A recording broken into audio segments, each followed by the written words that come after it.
मुझसे पहले बहुत मंत्री बने होंगे, मेरे बाद बहुत मंत्री बने थे, लेकिन ये तो ऊपर वाले की लीला है कि तेजा जी का जो डाक टिकट था वो मेरे हाथों जारी करने का मौका मुझे मिला। अपने आप को बहुत बड़े राम भक्त बुलाते हैं। मैं उनसे पूछना चाहता हूं, आप इतने राम भक्त इतने बड़े हैं, सबसे ज्यादा राम राम सा तो मैं बोलता हूं। आप कहते हो हम जन आक्रोश की मीटिंग कर रहे हैं, अरे आंख खोल के देख लो, जनता यहां बैठी है, तुम अकेले आक्रोश करते रहो। हिंदू मुसलमान, राम और भगवान और मस्जिद, हिंदुस्तान पाकिस्तान। आप भाजपा के साथियों से पूछो कि भाई गैस का सिलेंडर 1200 रुपए का क्यों बिक रहा है। हम मंडी में जाके खड़े हो जाएं और गेहूं बाजरा हाथ में ले लें, हमको नहीं पता ये गेहूं किसने पैदा किया है, वो किस बिरादरी, किस समाज का, किस जाति का है। जो अनाज पैदा करता है वो किसान है। धर्म के नाम पर, जाति के नाम पर, भाषा के नाम पर, प्रांत के नाम पर लोगों में विभाजन कर कर वोट लेना जानते हो। मैं चुनौती देना चाहता हूं कि इनकी सरकार को भी और उन सब लोगों को जो किसानों को कमजोर समझते हैं।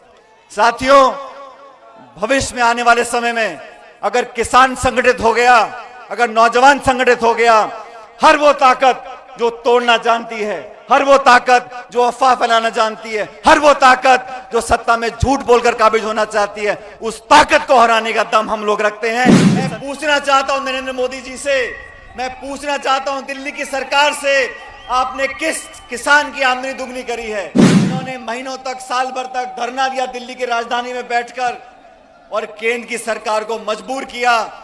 वो तीनों काले कृषि कानून उनको वापस लेने पड़े और देश से माफी मांगनी पड़ी।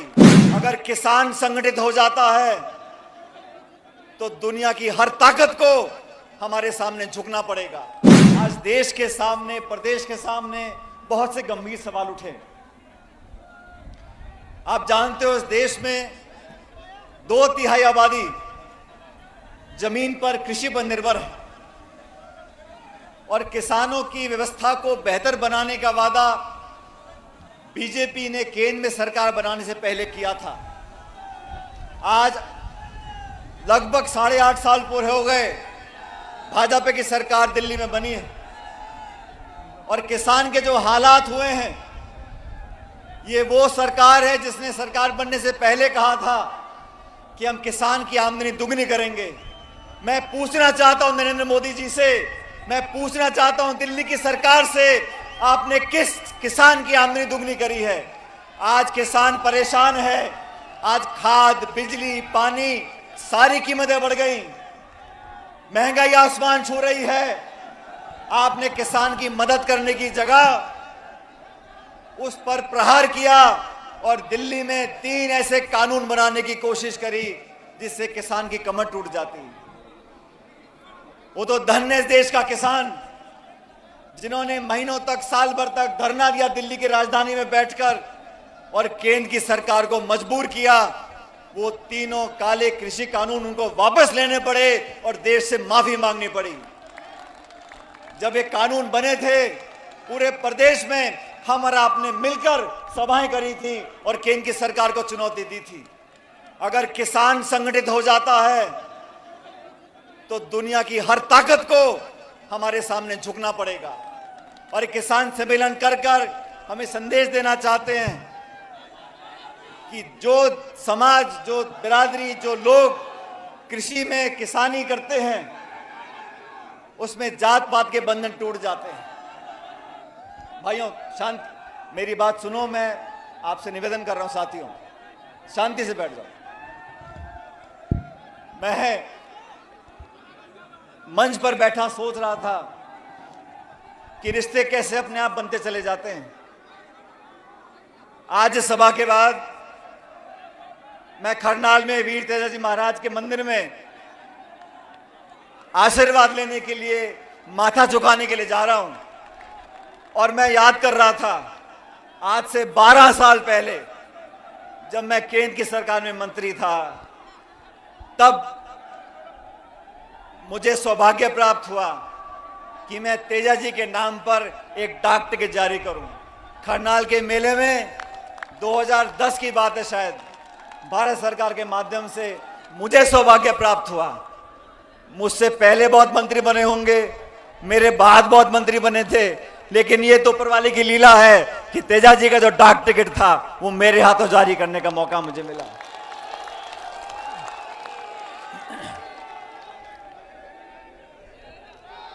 साथियों, देश में आज से 9 साल पहले जो भारत की जनता पे कर्जा था वो 56 लाख करोड़ का था। भारत में, देश में 9 साल पहले जनता पे जो कर्ज का बोझ था वो 56 लाख करोड़ था। आज वो कर्जा 1.5 लाख करोड़ का हो गया। 1.5 लाख करोड़ का कर्जा जनता के ऊपर है। वो लोग जो बात करते हैं आम आदमी की, किसान की, उद्योग की, निवेश की, रोजगार की, आर्थिक प्रगति की, आज इस सम्मेलन के माध्यम से उसने पूछना चाहता हूं उन लोगों से कि आप सत्ता में काबिज हुए, अर्थव्यवस्था चौपट हो गई, नोटबंदी आपने कर दी, जीएसटी थोप दिया, महंगाई आसमान छू रही है, बेरोजगारी के रिकॉर्ड टूट रहे हैं, और आपने जो कानून बनाए, जमीन अधिग्रहण के खिलाफ आपने कानून बनाने की कोशिश करी, आपको वापस लेना पड़ा। किसानों के खिलाफ आपने 3 कृषि कानून बनाए, आपको वापस लेने पड़े। और फिर आपने क्या किया? क्योंकि हम सब नागौर में हैं, ये वो जमीन, वो धरती है जहां के बच्चे, जहां के बेटे वर्दी पहनकर हमारे देश की सीमा की रक्षा करते हैं। सरहद पर खड़े होकर गोली खाने का जिनमें जज्बा है, वो राजस्थान और मारवाड़, नागौर के बच्चे वहां जाते हैं। केंद्र की सरकार ने क्या किया? एक नई योजना बना दी, अग्निवीर की योजना। यह अग्निवीर की योजना क्या है? जो पहले बच्चा भर्ती होता था, मेहनत कर कर फौज में अपना नाम रोशन करता था, अब इन्होंने कहा कि तुम भर्ती हो गए तो 4 साल में आपकी छुट्टी कर देंगे। ये भर्ती प्रणाली के साथ ये धोखा है। और मैं समझता हूं अग्निवीर जैसे योजना बनाने वाले वो लोग हैं जो जानते नहीं कि जो बात हेमाराम जी बोल रहे थे, जय जवान और जय किसान।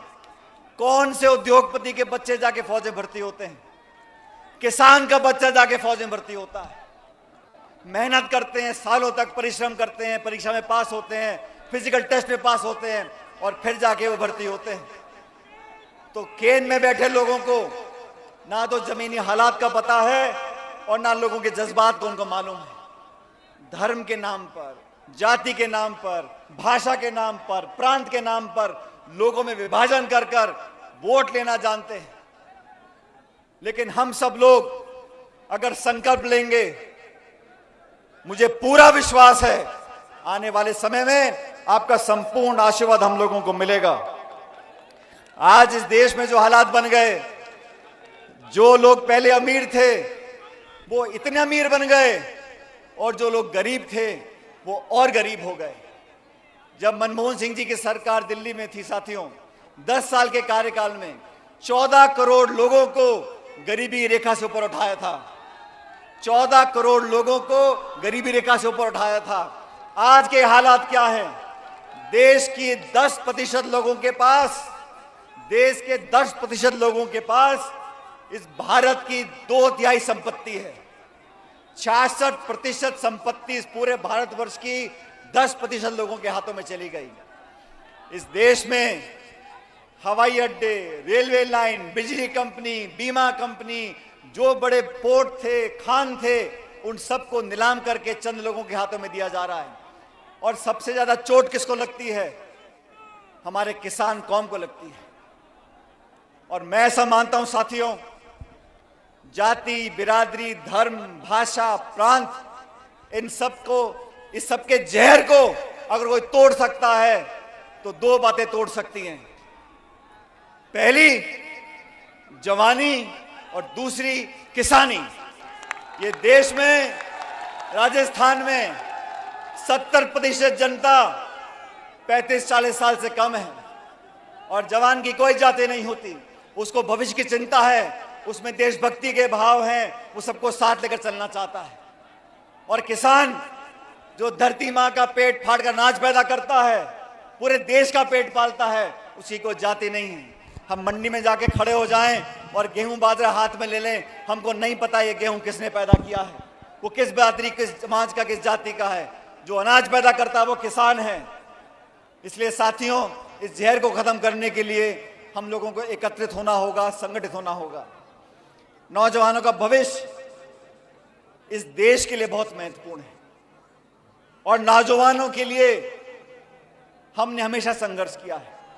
जब मैं प्रदेश कांग्रेस कमेटी का अध्यक्ष था, हमने भाजपा की सरकार को बहुत चुनौती दी और मैं बीजेपी के साथियों से पूछना चाहता हूं, आप लगातार प्रदेश में मीटिंगें कर रहे हो, आप कहते हो हम जन आक्रोश की मीटिंग कर रहे हैं। अरे आंख खोल के देख लो, जनता यहां बैठी है, तुम अकेले आक्रोश करते रहो।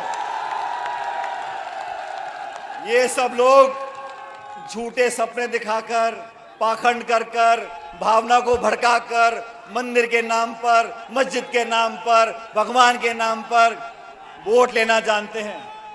अपने आप को बहुत बड़े राम भक्त बुलाते हैं। मैं उनसे पूछना चाहता हूं, आप इतने राम भक्त इतने बड़े हैं, सबसे ज्यादा राम राम साधो मैं बोलता हूं। ये सब लोग इस उम्मीद में बैठे हैं कि हम प्रचार करेंगे, बड़ी बड़ी घोषणाएं करेंगे, सपने दिखाएंगे, लेकिन काठ की हांडी बार बार नहीं चढ़ती। आपने लोगों को भ्रमित किया, हिंदू मुसलमान, राम और भगवान और मस्जिद, हिंदुस्तान पाकिस्तान। आप भाजपा के साथियों से पूछो कि भाई गैस का सिलेंडर 1200 रुपए का क्यों बिक रहा है, पेट्रोल डीजल देसी घी से महंगा क्यों हो गया। कहते हिंदुस्तान पाकिस्तान, हिंदू और मुसलमान। आप बोलो भाई, बाजार में कुछ सामान लेने जाओ, खाद, पानी, तेल, घी, चाय पत्ती, सब्जी, लाडू, कुछ भी खरीद लो, महंगाई आसमान छू रही है। मैं पूछना चाहता हूं भाजपा के साथियों को, किसी एक नेता ने आके आज तक बोला है कि हम महंगाई पर काबू लेकर आएंगे? किसी एक नेता ने बोला है कि हम महंगाई कम करेंगे? जब आप विपक्ष में थे तो कहते थे हाय महंगाई डायन मार गई। अब महंगाई नहीं दिखती। पेट्रोल डीजल देसी घी से महंगा कर दिया, गैस का सिलेंडर 1100 रुपए का बिक रहा है।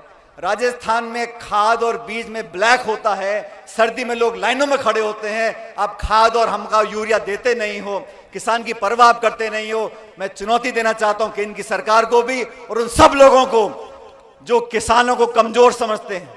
साथियों, भविष्य में आने वाले समय में अगर किसान संगठित हो गया, अगर नौजवान संगठित हो गया, हर वो ताकत जो तोड़ना जानती है, हर वो ताकत जो अफवाह फैलाना जानती है, हर वो ताकत जो सत्ता में झूठ बोलकर काबिज होना चाहती है, उस ताकत को हराने का दम हम लोग रखते हैं।